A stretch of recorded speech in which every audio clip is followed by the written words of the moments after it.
Hi, I'm doing a review on the book Hope by Gina and Amanda Berry. And also I found another book called Finding Me by McNall Knight, who was the third girl who was kidnapped by the same kidnapper and held hostage for 11 years. So I found it interesting that the three did not write the book together, but Amanda said in the book Hope that her and McNell were very different and went different directions. And in McNell's book, Finding Me, it just really seemed like her and McNell and Amanda just never really had a connection. They had similar experiences, but they weren't in the same room. Gina and McNell were in the same room for like 9 years, and so Amanda was in the other room and then had the baby and was with the baby in the other room for a pretty long time until they were all found. So it did seem like they didn't have much of a connection. Also, I saw an interview where McNell said that the kidnapper favored Amanda, and it seemed like McNell just thought that he liked Amanda more and hated her more, and so I wondered if that was part of the disconnect.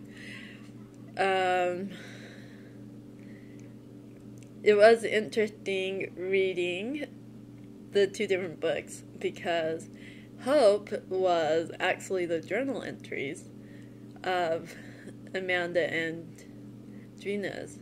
And so it had actual dates, years, and everything with what was said each entry.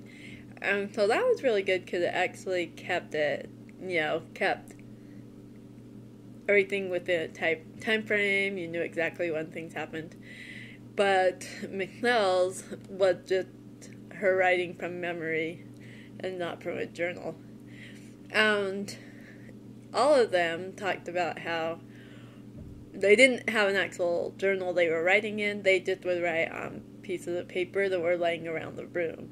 Like McDonald's bag, they would rip it up and write on it. And Amanda especially said that he did that on purpose. So if they ever could get away and needed proof to give to the police, then that would be their proof. And so at least Amanda and Gina wrote almost every day of exactly what happened, and they were, pretty easy book to read, but like writing-wise, the books were written pretty basic and they were easy to follow. But the content was pretty dark and hard to get into at points. I actually had to skip parts. It was pretty graphic and pretty nasty at points. Like, McNell talked in her book about how the kidnapper, raped her all the time, multiple times a day, and he got pregnant 5 different times. And he went into graphic detail 2 different times on how the kidnapper forced her to have a miscarriage. He explained it 2 different times what happened.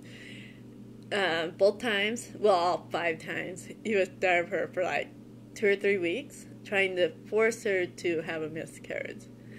And then one time, this is the first time he explained it, so I didn't realize what I was reading till I read it. And it was like horrible. But he punched her in the stomach after starving her for 2 weeks, and punched her in the stomach with a weight, one of those 10-pound weight thingies, metal things, and McNell explained the baby coming out, and he started yelling at him, telling him to leave, and he hated him and all this stuff. and he actually had the nerve to come back the next morning and blame her, telling her, "It's your fault the baby died. How dare you kill the baby?" You know, this guy was an absolute horrible person. And so he did a lot worse to McNell than he did to the others. He was pretty awful to them as well, but he was the worst to her. And he just singled her out and was really horrible to her. And so anyways, toward the end of the book, he explained again the fifth miscarriage. The first one was the one that I actually read. Then the very last one, the fall before they were found, he forced her to have a miscarriage again.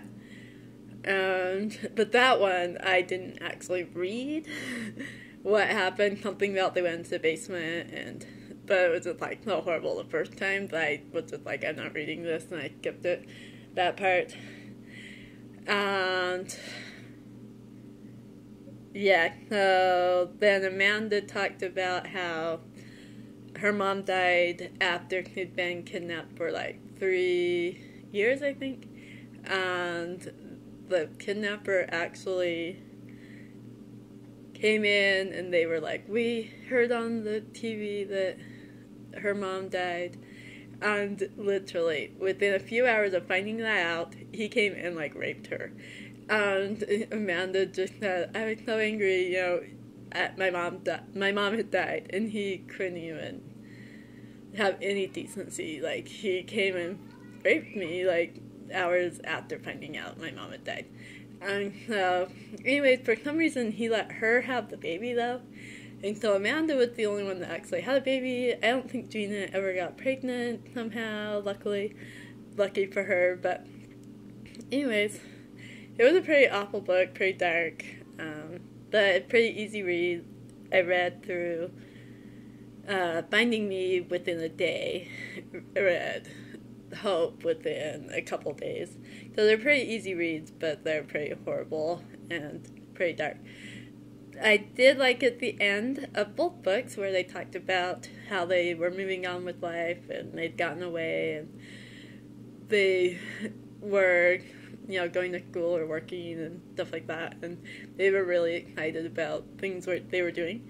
It was pretty cool because Gina talked about working in a restaurant and being really amazing, and McNell talked about going to some sort of school, but it was like a tech school, doing culinary arts. And Amanda talked about having her daughter and getting her into school and being with family and stuff. He didn't have a job or anything at that time when they finished writing the book, but he was probably going to try to graduate from high school, since none of them had graduated from high school, so they were all trying to graduate high school as well. So anyways, that's the review on those two books, and have an enjoyable time reading them if you do read them. Good luck!